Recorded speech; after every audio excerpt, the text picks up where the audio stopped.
Informe especial.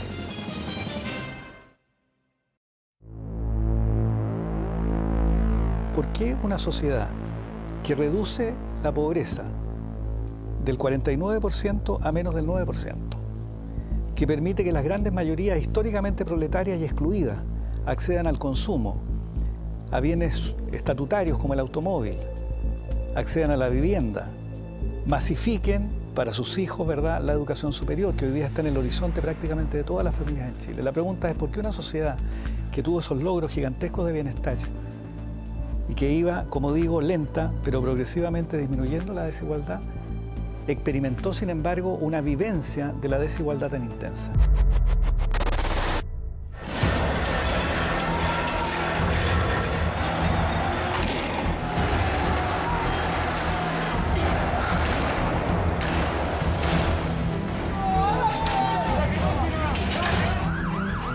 Las sociedades producen energía y la energía descontrolada estalla. No tuvimos la capacidad, a lo mejor, de advertir oportunamente que esto iba a ocurrir.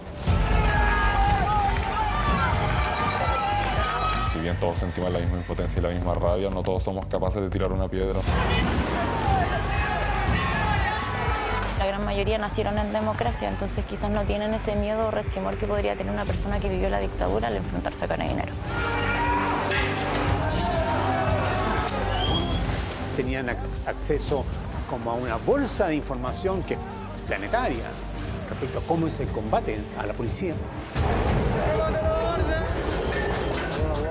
Cómo se la combate psicológicamente, físicamente, estratégicamente.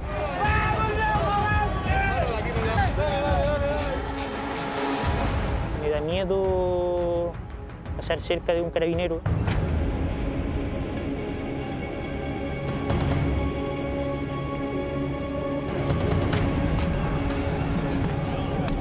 En ese momento fue que mis colegas, mis compañeros, estaban encima mío intentando apagar el tema del fuego que tenía en la cara.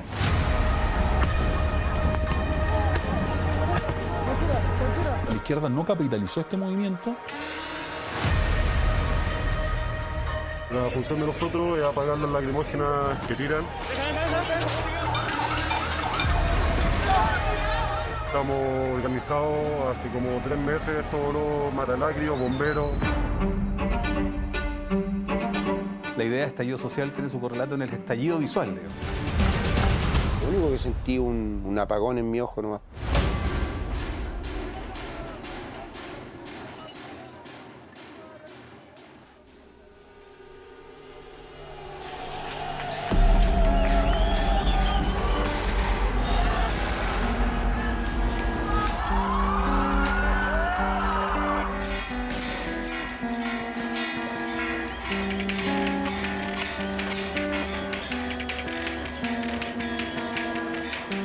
Devastación en la zona cero y refriegas entre la llamada primera línea y policías.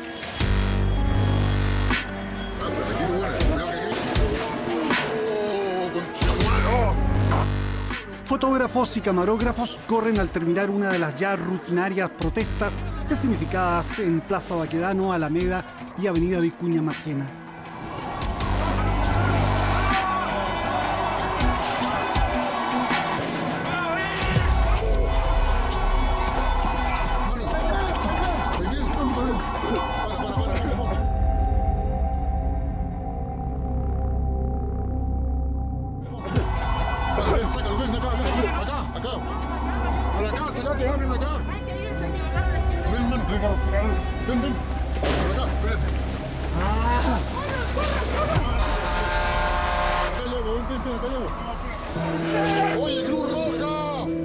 Quien capta la secuencia, asiste al herido y sigue grabando es un joven cuyo nombre real nos reservamos y a quien llamaremos Jan Rud. Chao, cabrón. Oye, gracias. Es uno de los pocos camarógrafos que no fue ahuyentado de las marchas en las cuales abundaban personas intoxicadas por patrañas propaladas en redes sociales, según las cuales los medios tergiversaban la verdad. En consecuencia, exaltados las emprendían contra quienes pertenecían a la televisión.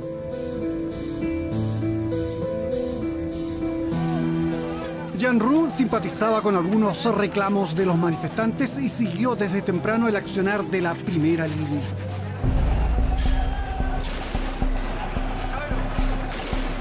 Los pacos, hermano, le están apuntando a la cara a la gente, hermano, no le están apuntando al cuerpo, al piso.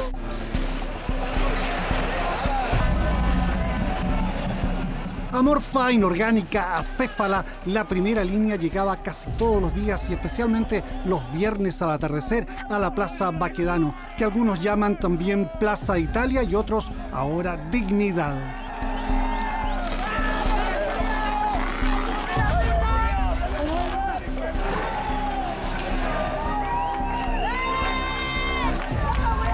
Entre octubre del año pasado y marzo de este año, sus integrantes se enzarzaban en escaramuzas con la policía.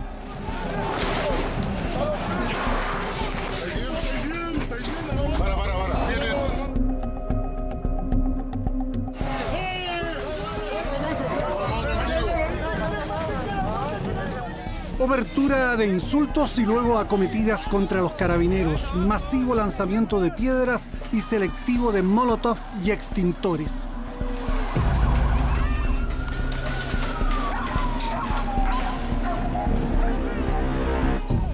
La respuesta policial: agua, gases, perdigones y balines.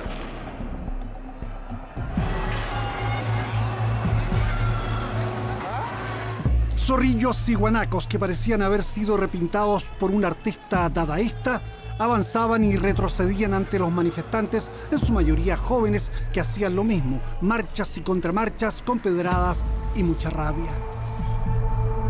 Nunca identifiqué bien desde dónde se acumuló esa angustia y esa rabia y esa depresión.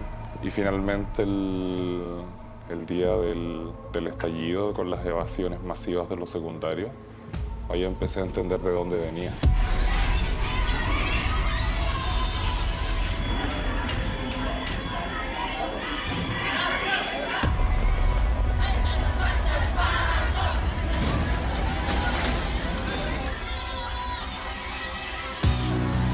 Toda esa depresión era rabia, angustia, impotencia acumulada de años, de ver cómo las cosas y el sistema funcionaba para las personas que tienen menos humanidad, que han tenido menos humanidad con la gente.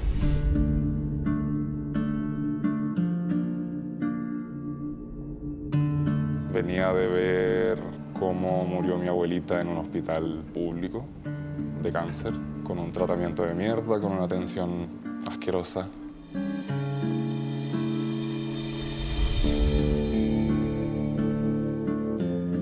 Matías dice rechazar la violencia, pero concede que al comienzo de las protestas entró al brutal juego de las piedras.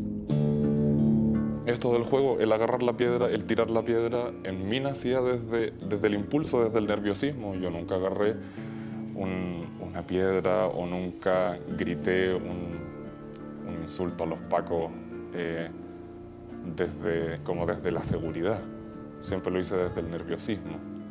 Como de esas ganas acumuladas que tenía de hacerlo hace tanto tiempo.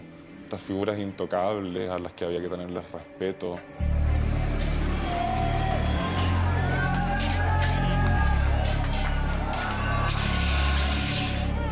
Pero las piedras y los pitonazos de agua fueron tornándose más violentos.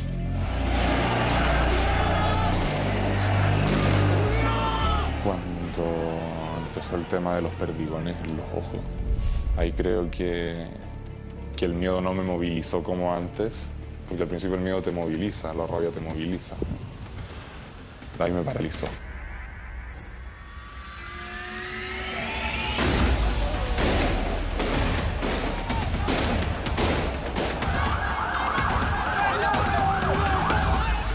Matías dejó la primera línea, pero siempre había manos para ondas y boleadoras y para avanzar con sordos bufidos y escudos hechizos, como probablemente habían visto que hacían los vikingos cuando atacaban en la popular serie de Netflix.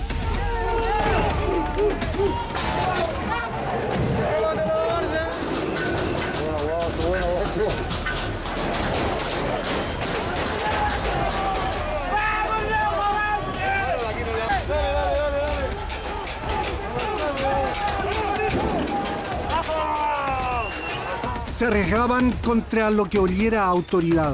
Rayados y pancartas mostraban un catálogo de demandas que desvalorizaban aquello que muchos considerábamos logros sustantivos de la democracia.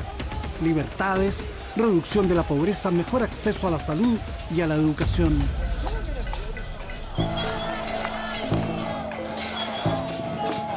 Hay un debilitamiento progresivo inducido por la modernización capitalista, un debilitamiento progresivo de la comunidad en todos sus niveles, ¿no? De la familia, de las comunidades intermedias, de las instituciones que antes contenían, como la iglesia, que naturalmente fueron perdiendo espacio y fueron perdiendo lugar, ¿no?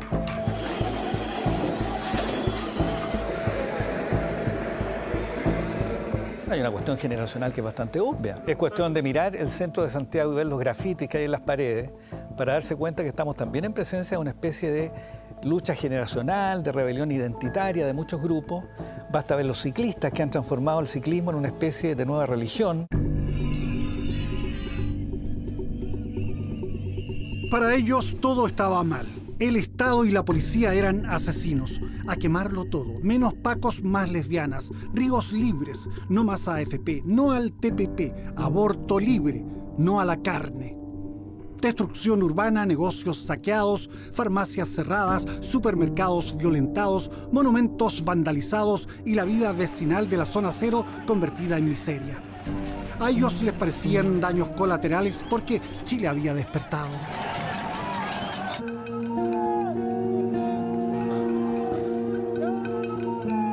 El ciclo se repetía por horas mientras los moradores del barrio se tragaban el aire envenenado y una contienda en la que ellos eran los asustados y cotidianos perdedores. Tan asustados como don Víctor, que hablaba ocultando su rostro. No puedes descansar en tu casa, porque viene una turba, se puede decir, una turba, después de las 5:30 de la tarde, que hay que estar aquí para sentir el miedo, el terror, porque es una turba que se arma de a poco y después ya una batalla campal que se arma acá.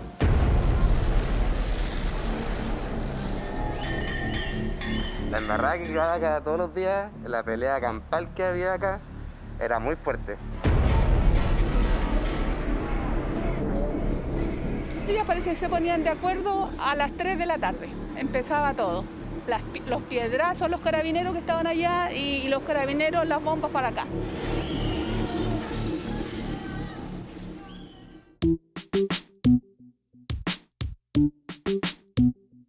En 30 años de democracia, Chile progresó adelantándose a Argentina, Uruguay y Costa Rica.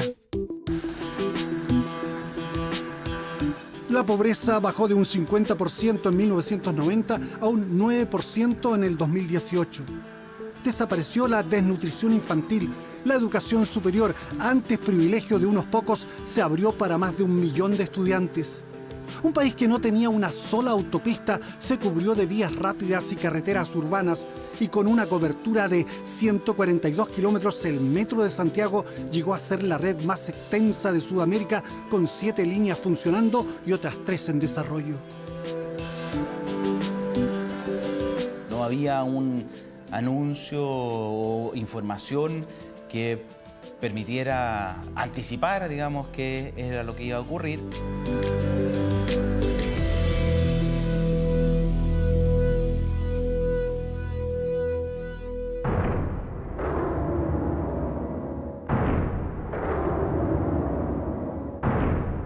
Esta secuencia fue captada por una cámara de seguridad en la estación La Granja del Metro el 18 de octubre de 2019. Las puertas de acceso están cerradas y jóvenes empiezan a desplazarse aparentemente con ganas de hacer algo o de deshacer algo. Finalmente cede el portón y comienza la destrucción.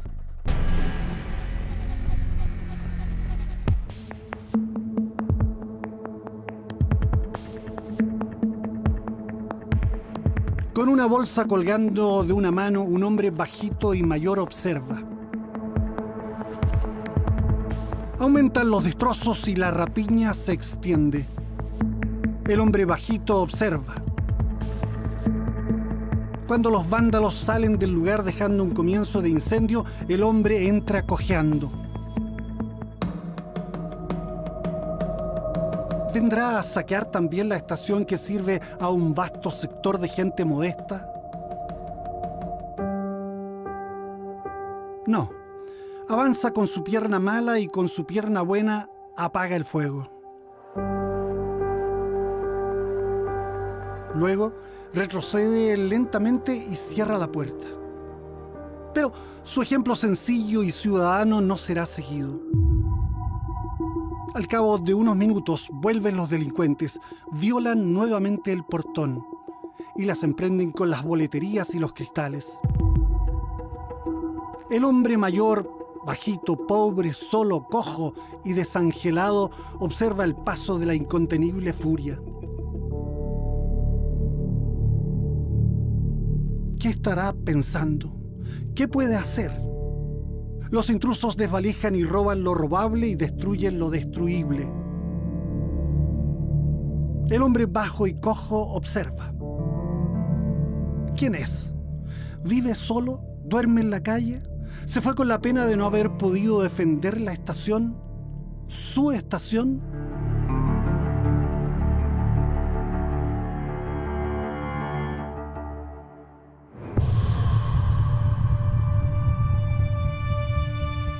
Los jóvenes prosiguen el pillaje.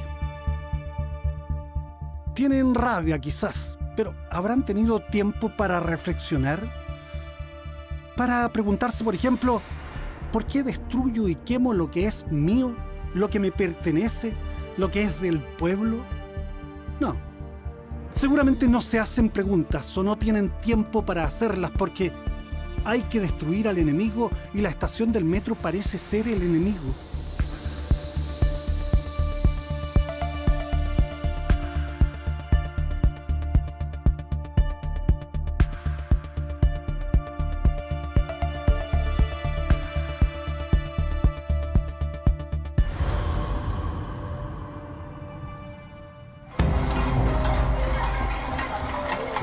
En el acceso superior, jóvenes graban con sus celulares el incendio de esa estación derrotada ya y sin defensa.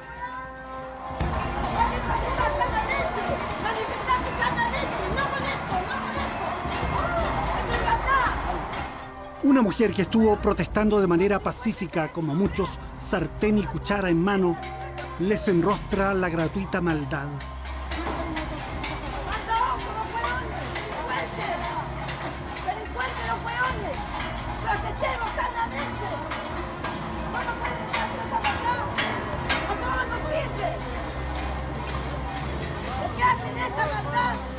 Nadie parece hacerle caso y quizás es ella la única que se da cuenta que no están destruyendo un metro o el metro. Lo que están haciendo es destruir su metro. El metro de ella, el metro que con su plata, con su IVA y con sus sueños ella también ayudó a construir. ¿Qué consiguen con eso? Nada.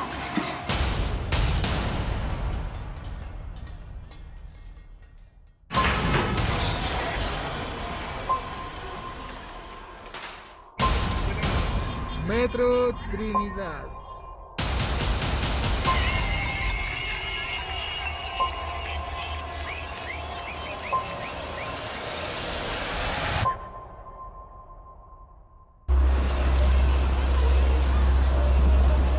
El 18 de octubre del año pasado se hicieron llamas y humo cientos de millones de dólares en trenes y estaciones del metro, supuesto orgullo de los santiaguinos. Simultáneamente se registraron saqueos y el gobierno declaró estado de emergencia. Uno de los principales problemas del gobierno fue no haber sabido lo que estaba pasando bajo sus propias narices, ¿no? O sea, esto lo pilló completamente de sorpresa y ahí naturalmente hay un problema de inteligencia. Han pasado ya 7, 8 meses, ya me pierdo, ¿no? Y todavía no sabemos quién tenía la capacidad esa tarde de viernes de quemar estaciones de metro.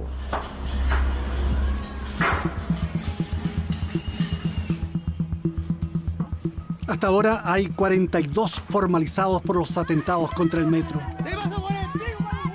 Inicialmente hubo un movimiento espontáneo. Hay algunos llamados a tomarse el metro, pero que posteriormente, cuando empiezan ya los incendios, ellos empiezan también a ver algunas convocatorias por redes sociales. Incluso la novia de uno de los imputados manda algunos mensajes por WhatsApp señalando que está el novio, en este caso el imputado, prendiendo una estación al metro, y esos comunicados empiezan como a viralizarse en las redes. Hoy día, con redes sociales, basta una convocatoria, basta un mensaje de WhatsApp, un grupo en Telegram o basta una página en Facebook para coordinar a un gran número de personas para ejecutar este tipo de hechos. 57 acá me están tirando bengala. Posteriormente este movimiento fue dirigido en el fondo a mantener lo que estaba ocurriendo o ocupado por algunos grupos, especialmente grupos anarquistas, destinados a que este movimiento se mantuviera encendido permanentemente. Algunos se preguntan por qué el gobierno no apagó, controló o bloqueó las redes sociales durante los desórdenes, como lo han hecho países como Rusia, China, India e Irán.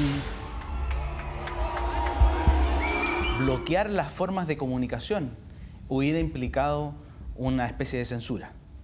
Y yo creo que eso hubiera quizás enardecido aún más aquellas personas que consideraban que las vías de la democracia no eran las adecuadas para resolver los problemas.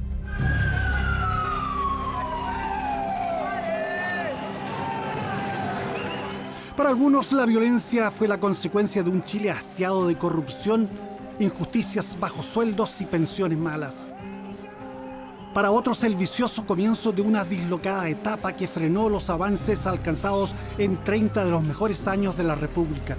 Una suerte de implosión vertiginosa se apoderó del país, en lo que algunos llamaron estallido social, otros la contingencia y otros la revuelta.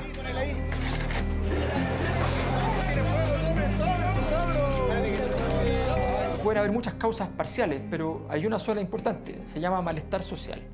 La energía profunda, arcaica, más importante que conocen las sociedades, junto con el poder, la contracara de alguna manera del poder, lo que es capaz de destruir el poder. Y lo que pasó es que efectivamente eso estalló el 2019 con evidencias que estaban muy claras desde 2011.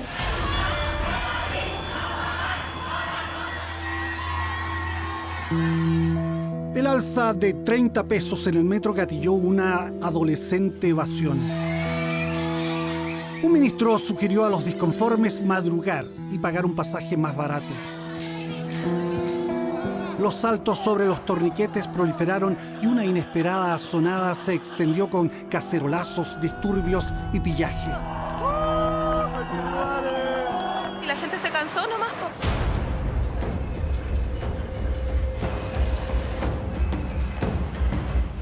Declarado el estado de emergencia, los militares llegaron a las calles con sus tenidas de combate e intimidantes fusiles de guerra.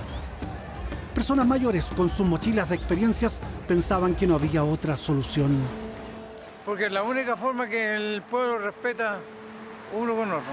Porque ya carabineros no lo respetan ya lo que han hecho.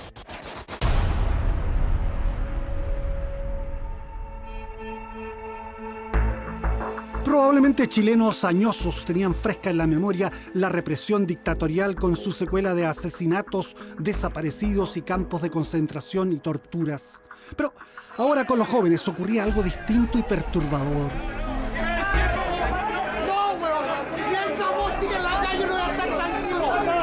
A la generación de ahora no le da miedo los milicos. Sí, a nadie. No estamos criados con la terapia del shock como nuestros papás o nuestros abuelos.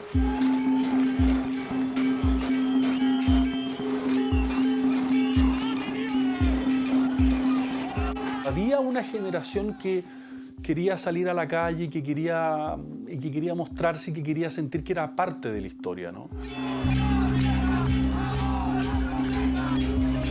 Quizá una de las cosas más frustrantes del sistema de nuestra propia modernización capitalista es que la vida no ofrece grandes aspiraciones ni ofrece grandes épicas, ¿no? Y ahí había una épica.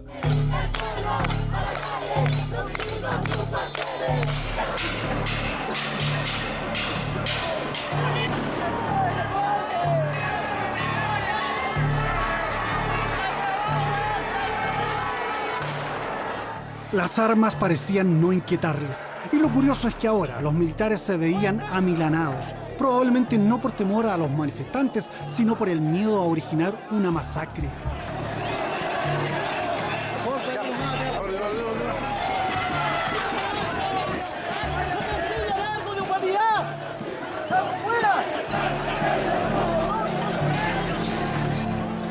Se presumía que los militares actuarían por presencia, pero el ambiente en la Plaza Baquedano y en la costanera junto al río Mapocho estaba cargado a la protesta masiva y a los celulares que captaban cada acción de los soldados. Hubo algunos disparos al aire. ¡Maricones, culiao!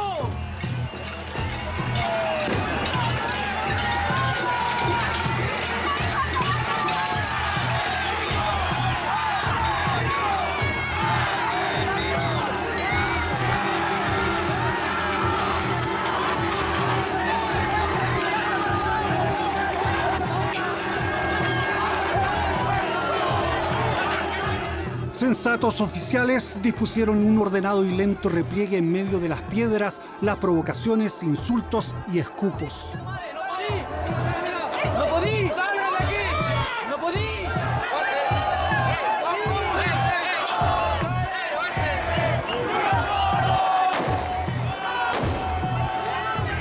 Fue una difícil contención, pero seguramente evitó males mayores. Las manifestaciones evidenciaron una transversal molestia ciudadana que, más que con el alza del metro, tenía que ver, según algunos, con otra mortificante cuestión, la desigualdad. La desigualdad es un elemento disruptor. La desigualdad no es solo la desigualdad económica, es la desigualdad de poder y fundamentalmente es esa forma de desigualdad a la que llamamos injusticia. La sensación de injusticia y la sensación de impunidad para resolver esa injusticia había crecido enormemente.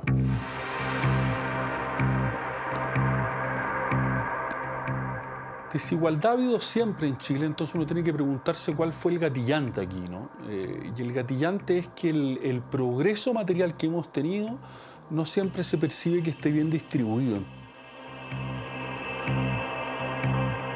Según Naciones Unidas, Chile había conseguido el mayor índice de desarrollo humano en Latinoamérica. En 30 años de democracia, el país progresó como nunca antes en su historia. Aumentó el promedio de vida de sus habitantes y el consumo de bienes devino en consumismo. Para muchos ya no era un sueño imposible entrar a la universidad, tener un auto o viajar a otros países. ¿Era tanta la desigualdad en Chile? La desigualdad cuantitativamente medida había venido disminuyendo en Chile.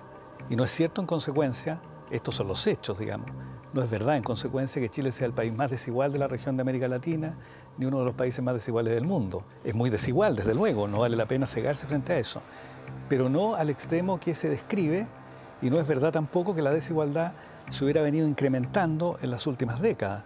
La verdad es la opuesta, había venido disminuyendo.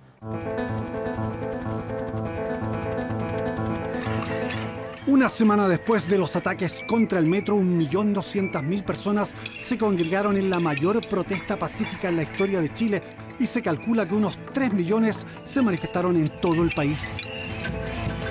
Tal vez lo más llamativo, lo más sorprendente, lo más enigmático de esa multitudinaria y magnífica manifestación fue que no tenía orgánica, ni tenía programa, ni tenía orientación ideológica.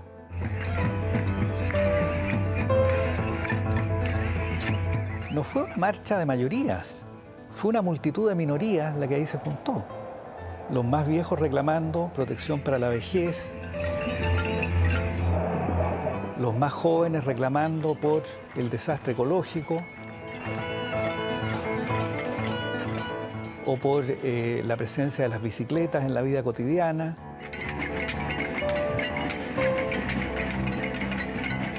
Otros por la desigualdad en un sentido abstracto, otros reclamando por la cuestión escolar.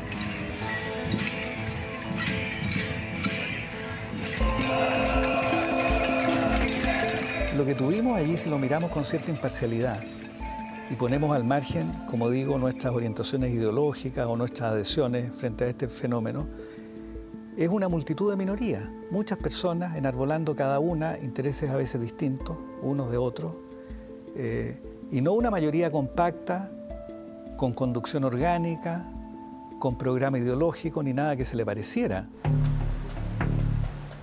Pero la violencia no fue apaciguada.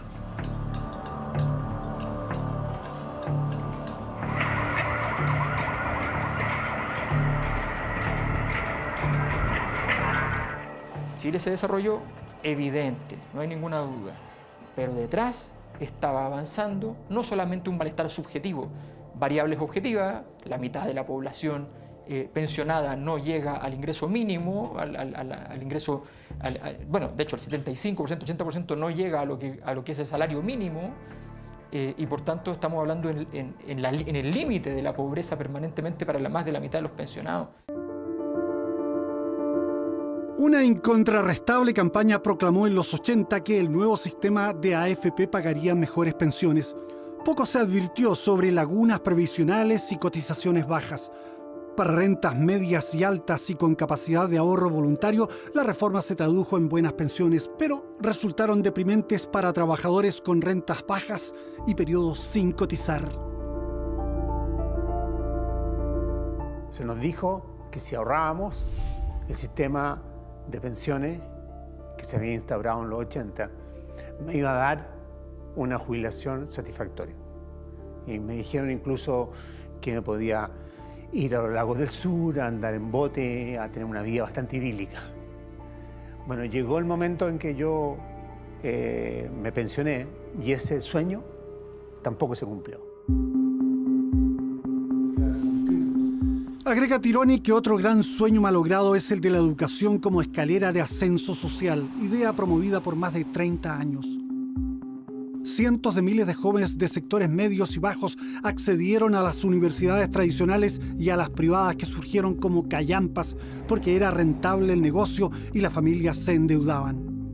Estos jóvenes formaban la primera generación que trepaba por los anhelados peldaños universitarios. Con el estancamiento del crecimiento económico, con la masificación de la educación terciaria, o sea, universitaria, el rendimiento de esa inversión fue siendo cada vez más escaso.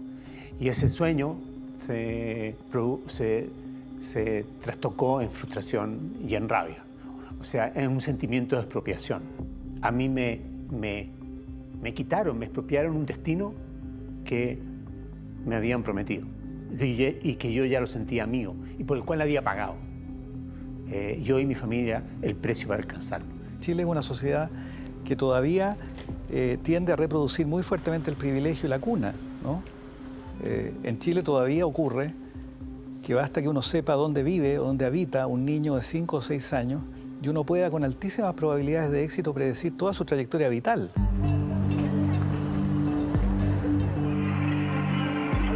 En las protestas pacíficas participaron millones de ciudadanos con distintas demandas y anhelos de mayor justicia social.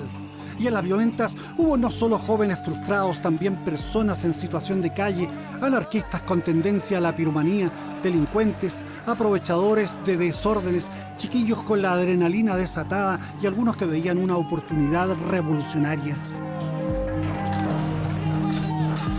Hay sectores ideológicos bastante formados también, de una izquierda radicalizada que participa de esto.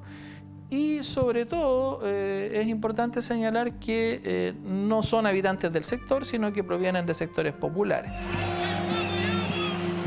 La barricada es una cuestión que se ha sostenido prácticamente desde los años 80. O sea, uno lo nota incluso cuando va a poblaciones como la José María Caro, la Victoria, bueno, la Bandera, un poco más allá. El pavimento, el asfalto está deteriorado porque la barricada es algo constante.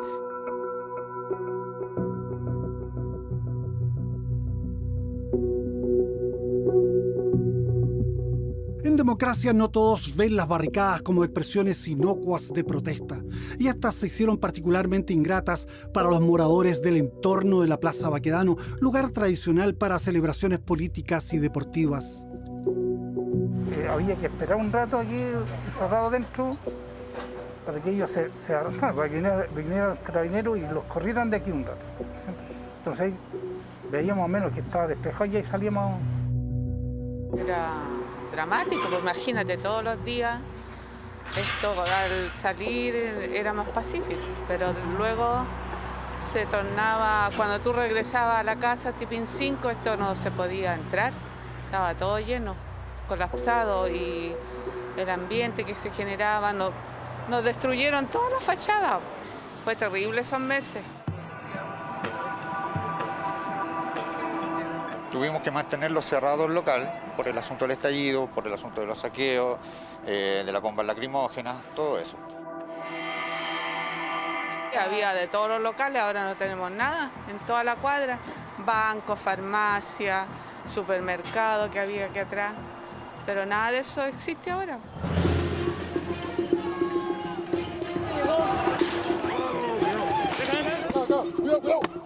Pero aquí, en medio de un ambiente tóxico, de alguna manera se montó una comunidad contestataria entre gases, peñascasos y balines.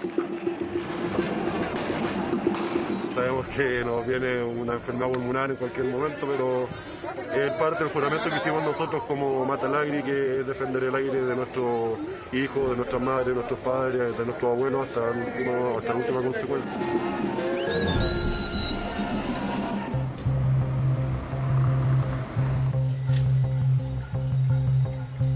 Es juventud popular en dos condiciones: desocupada o con oficios en los que pueden administrar su tiempo.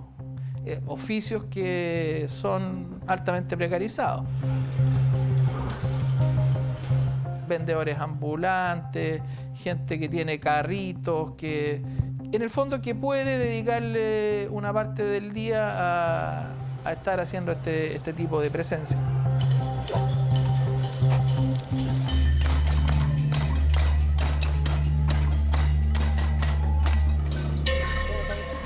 Esto no solo es por mí ni por el que está acá al lado, sino que es por la gente que viene atrás de nosotros, por nuestros sobrinos, por nuestras hermanas, por nuestras primas, por nuestras mamás, por nuestras abuelas. Evidentemente que hay una estética, como poco a poco los sujetos que se autodenominan o se los empezó a denominar como la primera línea empiezan a tener una apariencia. Los sueños de un mundo nuevo se traducían a veces en violencia y otras veces en inocente, lúdico y delirante jolgorio, con algo de primitivo aquelarre y con una estética insólitamente atractiva, con frases ingeniosas, generalmente cargadas al odio. Obviamente que la estética de la fuerza policial es una estética, ¿ya? Tienen una apariencia, ¿cierto? Tienen un despliegue, ¿ya? Lo interesante, ¿cierto?, es que cómo esas estéticas, ¿cierto?, cómo esas visualidades se enfrentan. Performances irreverentes y liberación de convenciones. El lunfardo carcelario se instaló también y los policías eran los Perkins y la yuta asesina. Era como todo un movimiento, ¿ya? Muy, claro, lleno de violencia, lleno de gases lacrimógenos, todo lo que se quiera, pero había una suerte de coreografía, ¿ya? Que era bien interesante y que era ya el conocimiento de una parte con otra.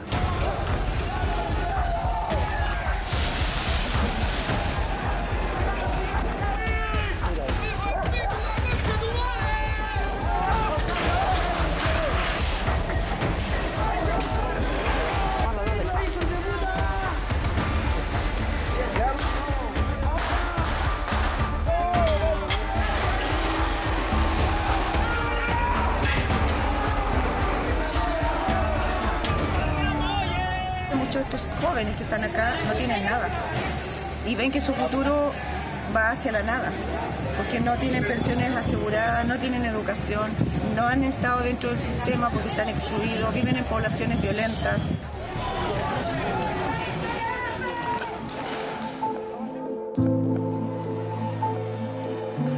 Las protestas en democracia son legítimas e incluso necesarias, pero la violencia no es legítima. Destruir y quemar una universidad, quemar una iglesia patrimonial, incendiar un centro cultural y el museo dedicado a Violeta Parra son actos ilegítimos e infames. Aunque naturalmente hubo manifestaciones pacíficas y la gran mayoría de la gente que se manifestaba tenía una voluntad pacífica, eso siempre después quedó un poco mezclado con esa violencia. Y por eso es que es tan importante salir de esto por vías políticas, justamente para para limpiar ese pecado original que tuvo este movimiento, que fue originado por la violencia, ¿no? La violencia dejó a miles de chilenos sin movilización y sin empleo, a automovilistas arriesgándose en calles sin semáforos ni alumbrado público. Humilló a muchos obligándolos a bailar en el asfalto para poder desplazarse en sus vehículos so pena de verlos apedreados o de verse ellos mismos agredidos. Los hechos que se vivieron fueron de tal magnitud que nos obligaron a redoblar nuestro esfuerzo, a estar al límite de nuestras capacidades. Nosotros teníamos el 2/3 de nuestra dotación cumpliendo funciones de orden público.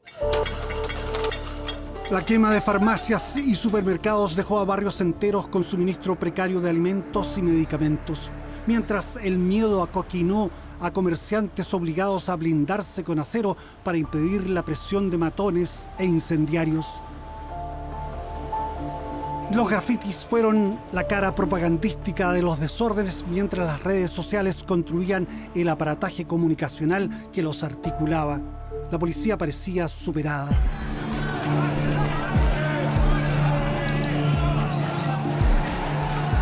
Todo lo que circuló a través de redes sociales, a través de los sistemas informáticos que hoy día dominan la juventud o movilizan las masas, no tuvimos la capacidad a lo mejor de advertir oportunamente que esto iba a ocurrir.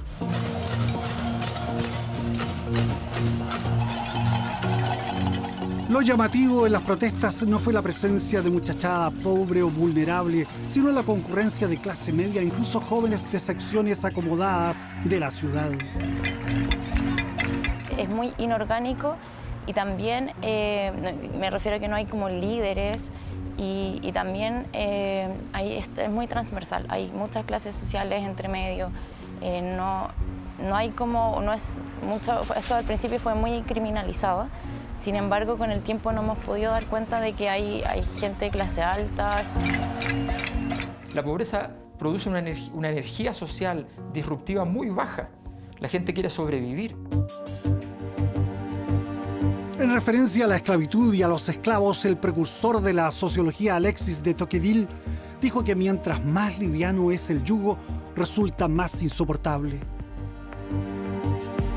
Las sociedades democráticas somos cada vez más intolerantes a la desigualdad y por tanto yo no sé si ha crecido o no la desigualdad, probablemente digamos es más visible simplemente hoy día.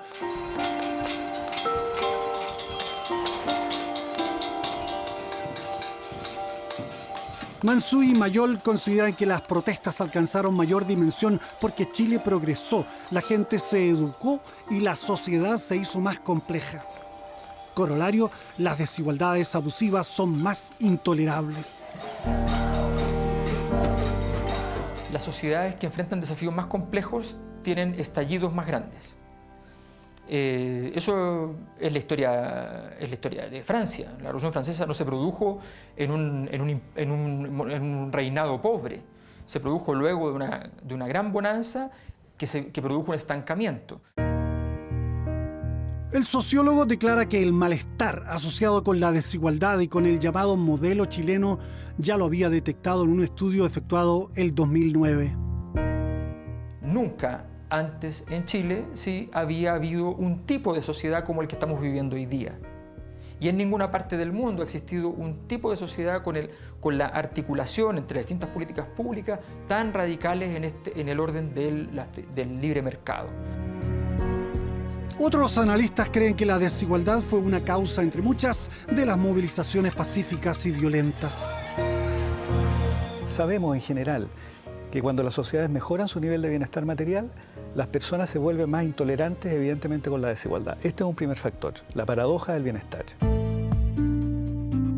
No hay ningún país igualitario, dice Peña, pero advierte que la desigualdad se legitima cuando el consumo se expande con más personas accediendo a él y con la meritocracia, es decir, la idea de que los recursos y oportunidades en la vida social se distribuyen al compás del esfuerzo y talento de las personas. Ese relato que legitimaba la desigualdad fracasó porque la expansión del consumo no creció y no se erigieron instituciones genuinamente meritocráticas. Cuando la sociedad detiene esta expansión del consumo, cuenta con estructuras meritocráticas que son meras fantasías, digamos. Prometen, distribuir esfuerzos, distribuir recursos, digo, al compás del esfuerzo, pero en verdad lo que hacen es reproducir el privilegio. Cuando eso ocurre, bueno, la herida de la desigualdad, como digo, queda sin restañar, queda al descubierto y se vuelve una cuestión lacerante. Acabamos siempre con el 7% de los niños de Chile asistiendo a colegios privados, particular pagados, en tanto el 93% sigue estando en colegios públicos, ¿verdad?, de peor calidad.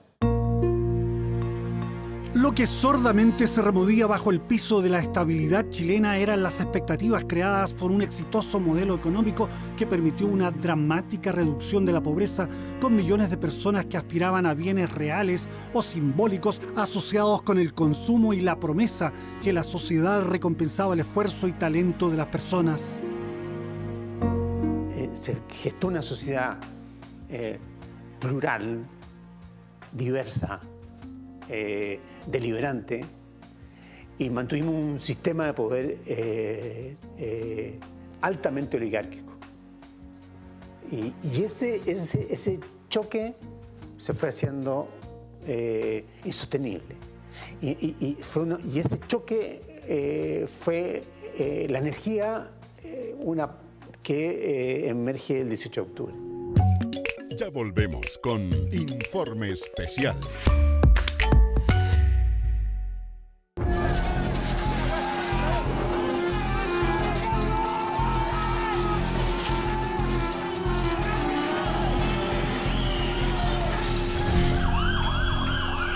En la calle, invariablemente las protestas terminaban en choques con carabineros.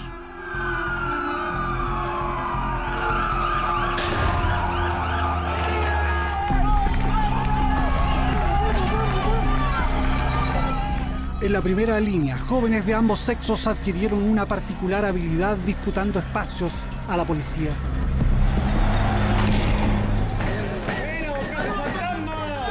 El carabinero ya no despierta la legitimidad que despertaba, y eso cambia la relación. Pasamos de el juego casi de acercamiento y alejamiento a una disputa cuerpo a cuerpo.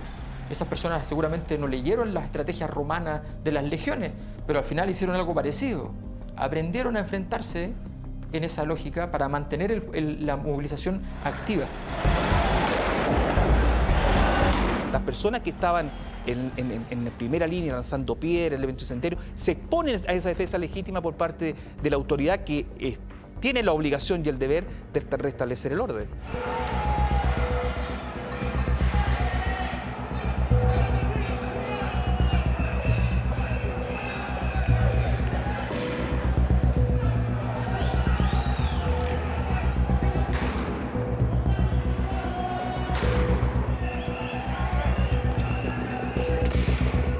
Varios factores. Uno que a mí me llama la atención es la simetría tecnológica y de equipamiento que se llegó a producir entre las fuerzas del orden, llamémoslo así, carabineros, y estas fuerzas del desorden, como la primera línea.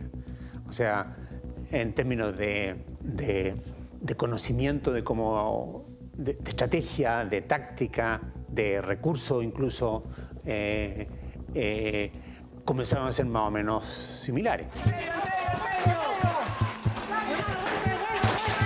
Esto en gran parte gracias a que este era un grupo normalmente más educado que los propios carabineros, con más escolaridad, con más años de escolaridad que los carabineros, que vía, ¿no es cierto?, las redes sociales y vía internet tenían acceso como a una bolsa de información que es planetaria respecto a cómo se combate a la policía.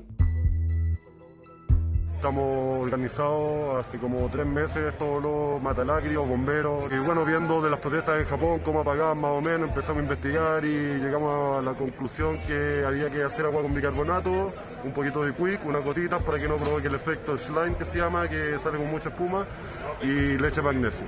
Así que esa es como la misión de nosotros, como dicen, matalagri, apagar las lacrimógenas que va tirando. La simetría en el equipamiento combativo era relativa. Según el Instituto de los Derechos Humanos, hubo 3.838 civiles heridos, de los cuales 1.933 resultaron con lesiones de balín, balas y perdigones. Hubo 460 heridas oculares y 35 personas registraron estallidos o pérdidas de ojos. por impacto de granadas lacrimógenas, 298 manifestantes sufrieron lesiones.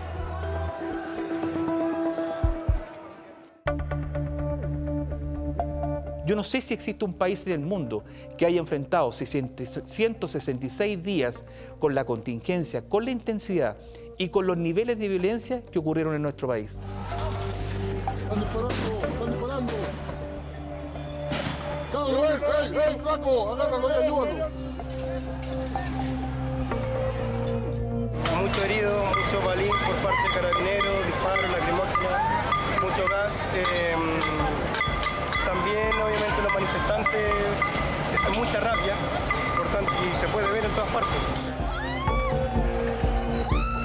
Los derechos humanos son fundamentales y así se nos ha inculcado. El hecho de que no tengamos víctimas fatales, el hecho de que nuestros carabineros no hayan hecho uso de sus armas letales, da cuenta de que en muchos casos, habiendo situaciones que fueron graves, con agresiones violentas, directas, los carabineros no hicieron uso de sus armas de fuego por tener la convicción de que el derecho a la vida y la integridad física de las personas es un bien superior.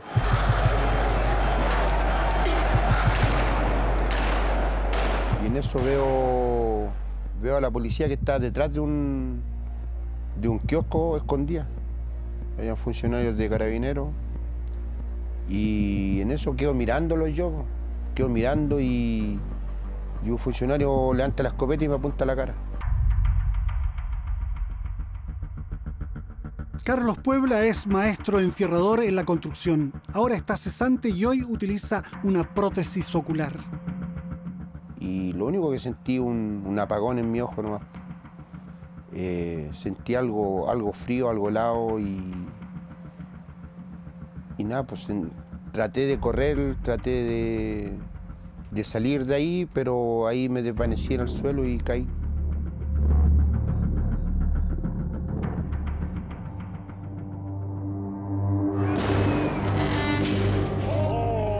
Espérate, ¿estáis bien?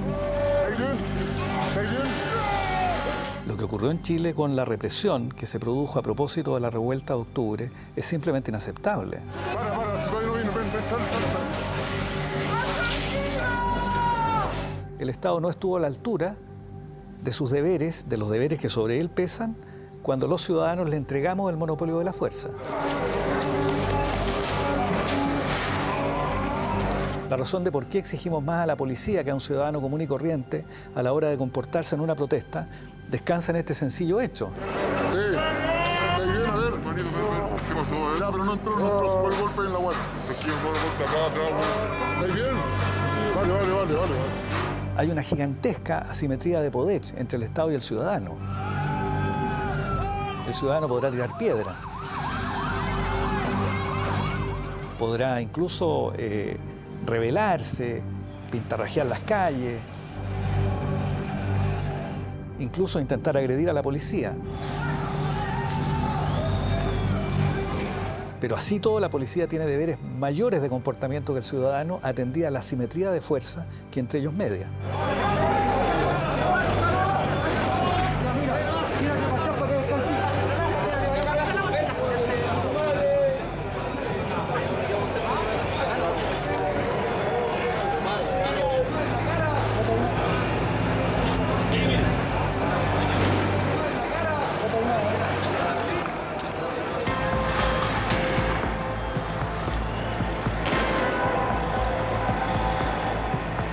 Examinados los datos del Instituto de Derechos Humanos, se concluye que hubo excesos inexcusables de policías y soldados. La Fiscalía investiga 3 homicidios, 2 cometidos por soldados en Coquimbo y 1 por carabineros en Santiago. Defensores de los derechos humanos como Human Rights Watch condenaron explícitamente los abusos policiales. Hay imágenes que muestran a los policías apuntando sus armas directamente a las cabezas de los manifestantes. Lanzar piedras, lanzar bombas molotov, hacer disparos con armas de fuego, no son manifestaciones. Y hay que dejar muy claro diferenciar entre las manifestaciones públicas y los hechos de violencia. Entonces, no hay mea culpa. No, por supuesto que siempre hay mea culpa. ¿Cuál? El mea culpa es que tenemos que perfeccionar y tenemos que perfeccionarnos en todo orden de cosas. Hay un montón de indicaciones que han hecho organismos internacionales, hay una experiencia de vida. Si la institución no estaba preparada para esto, el país tampoco. Nadie podía dar cuenta de que esto iba a ocurrir. Nosotros teníamos una dotación de carabineros de 1000, un poco más a nivel nacional, para mantener y controlar el orden público históricamente. Pues bien, lo que nos ocurrió nos significó tener más de 25.000 carabineros diariamente en jornadas extenuantes, 18, 20 horas, permanentemente estando en acciones de orden público. Eso significa un agotamiento, eso significa un estrés.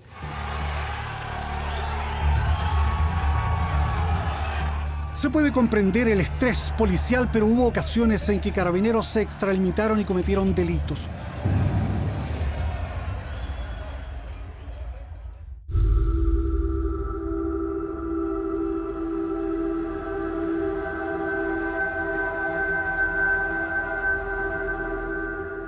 Ello ocurrió en Rancagua, cuando Esteban Carter se juntó a otros jóvenes para protestar.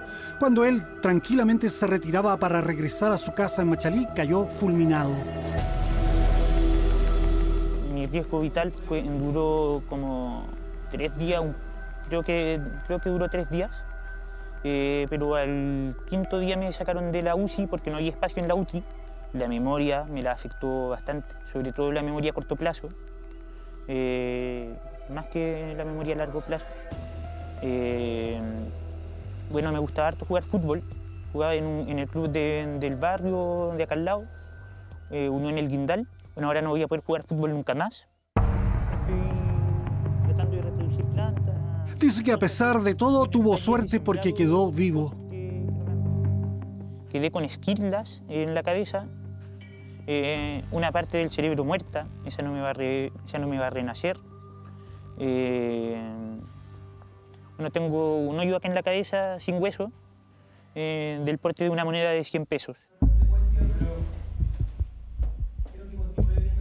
El ahora ex sargento Maulén, que disparó a una distancia de 8,5 metros, fue condenado a 5 años de presidio con pena sustitutiva de libertad vigilada intensiva por el delito de homicidio frustrado. Esteban Carter está condenado a vivir de por vida con los efectos de la lesión cerebral. Cree que Dios tuvo algo que ver con su recuperación. Y después de noche, un rezo aparte antes de quedarme dormido. Igual tengo que tomar remedios para la cabeza.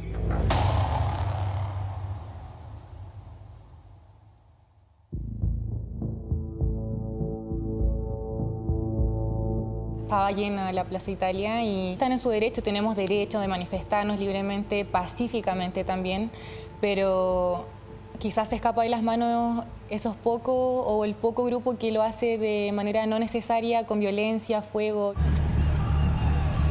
Aunque protegidos con cascos, escudos e indumentaria apropiada, policías como Catalina, de 21 años, estuvieron también expuestos por semanas a pedradas y artefactos incendiarios. Sentí un poco de miedo al verme envuelta en llamas, pero también gracias a la ayuda de mis colegas, igual que tenemos supresores de fuego y también actuaron muy rápido.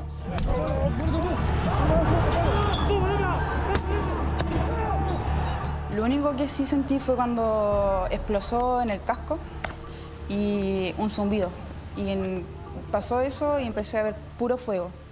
En ese momento fue que mis colegas, mis compañeros, estaban encima mío intentando apagar el tema del fuego que tenía en la cara.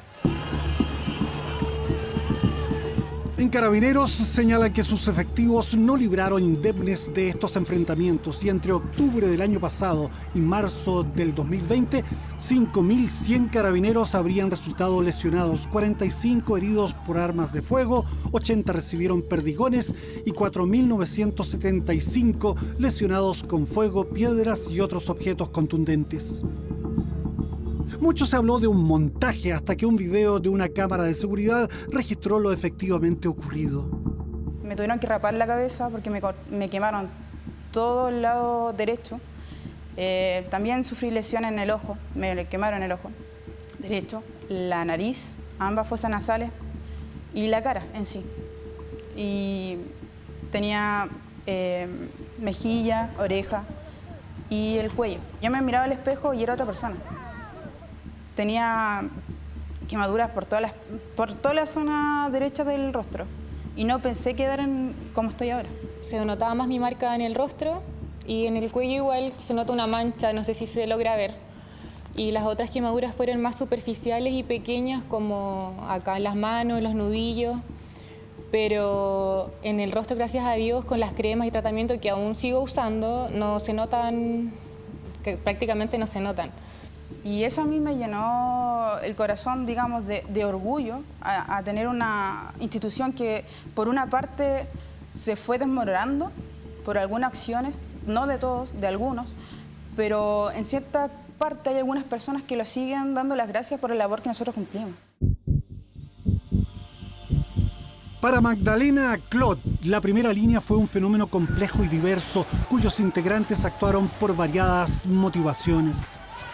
Pero la base de esas motivaciones siempre está como un deseo de justicia social y de buscar garantía de derechos sociales.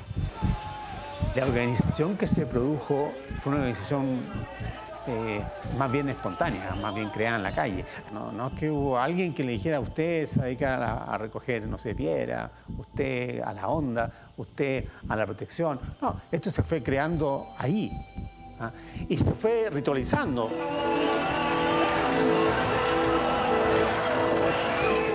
Muchos han justificado el quehacer de la primera línea señalando que actuaban para defender a los manifestantes pacíficos.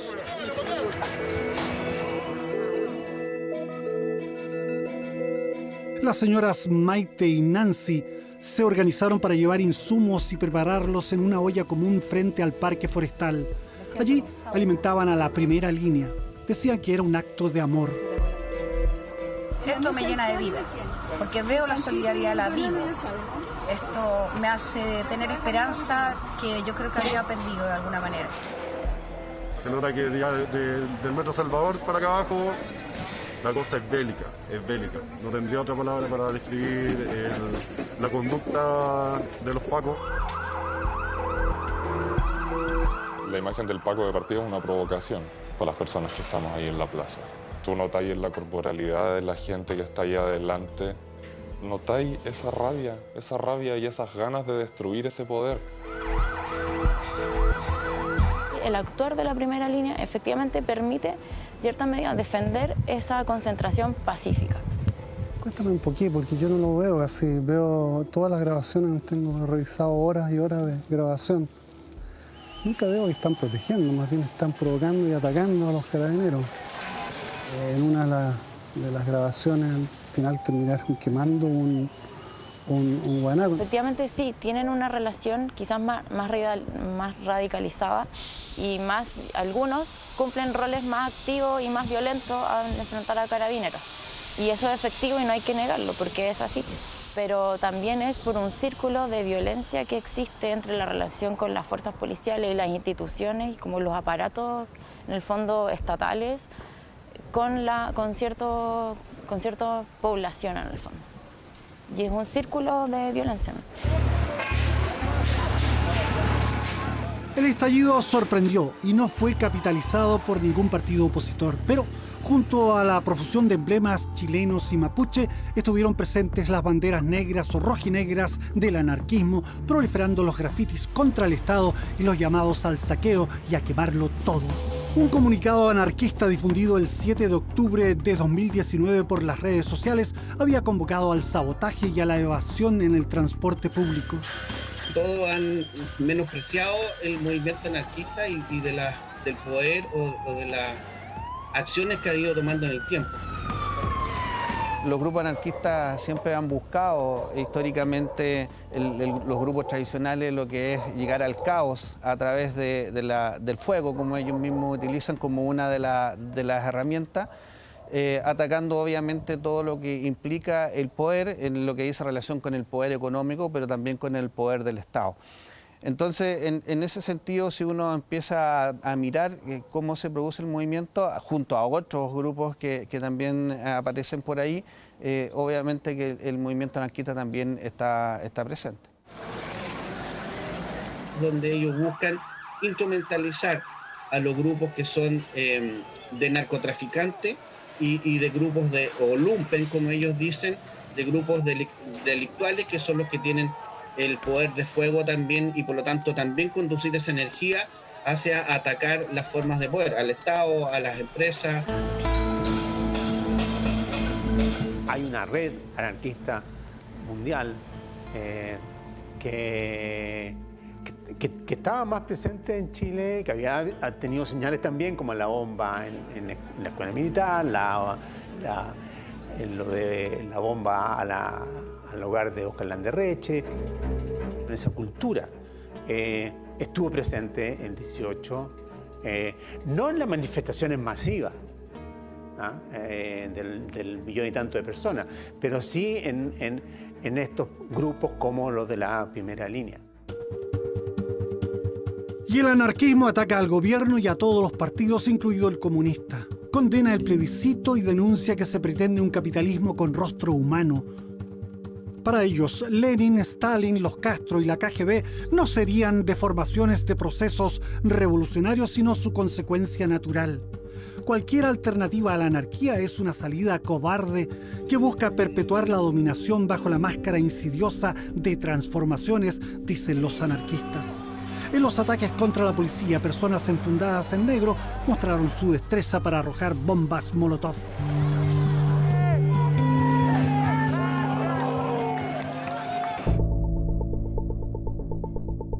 El Estado no es la solución, dicen los ácratas. No creen en la necesidad de un poder político y, según ellos, el Estado no responde a los problemas y así lo proclaman en la calle. Los anarquistas han encontrado efectivamente un espacio donde van a crecer, no cabe ninguna duda. Van a crecer porque finalmente, de alguna manera, en el fondo, pueden decir, tenemos razón. La única respuesta es aquí intensificar la lucha, la disputa, la destrucción, la degradación de las instituciones. Tenemos un problema de un Estado que tiene dificultades para imponer y sostener las normas que prescribe. Y esto está en directa relación con su grado de legitimidad, va a decir con la confianza que despierta en la población. Nosotros acumulamos un déficit de confianza en el Estado, lo que hace que la capacidad que tiene para manejar una situación crítica sea menor a la que tienen otros países donde no han vivido estas crisis políticas tan profundas como la que nosotros vivimos hace un tiempo atrás. En La Moneda dicen estar preparados para eventuales resurgencias violentistas. Por eso el gobierno impulsó y reaccionó rápidamente con una agenda social potente para ir al fondo de los problemas muchas veces. Y eso estaba en nuestro programa de gobierno, Santiago. Cuando el presidente Sebastián Piñera hablaba de la clase media protegida. Respecto de la cuestionada policía, Gali señala: hoy día tenemos medios modernos y entrenamiento distinto, una forma de proceder por parte de Carabineros. Carabineros lideró este proceso de modernización o actualización en materia de control del orden público. Y eso uno lo ve en la práctica.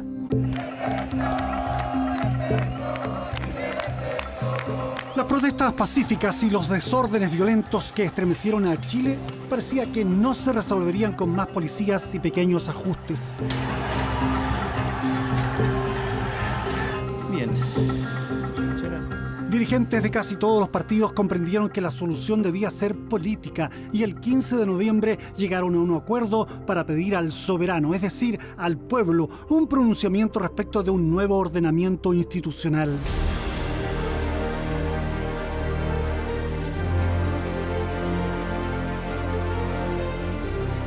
El domingo pasado el pueblo habló y resolvió con una abrumadora mayoría que quería una nueva constitución generada democráticamente en una convención constituyente.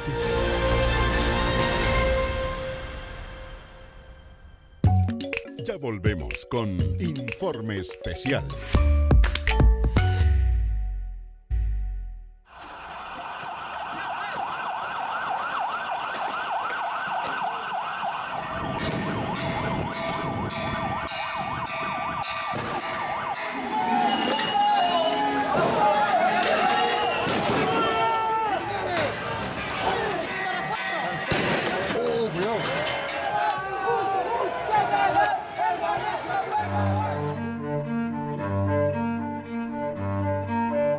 ¿Lograremos encauzar el malestar ciudadano de una manera creativa y eficiente? Lo que está en peligro es la democracia, ¿no? Cuando el simplismo se instala en los análisis, están en peligro los bienes más importantes de una vida civilizada. La civilización es una delgadísima capa. Basta rasgarla un poco para que lo peor aflore. Lo hemos visto recién.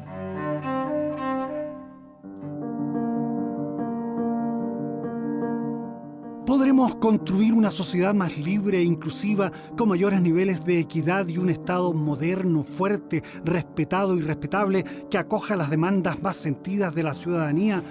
¿O nos veremos nuevamente envueltos en una vorágine de violencia irracional que nos conducirá al caos cotidiano, al estancamiento o al afloramiento de posturas autoritarias de distintos signos?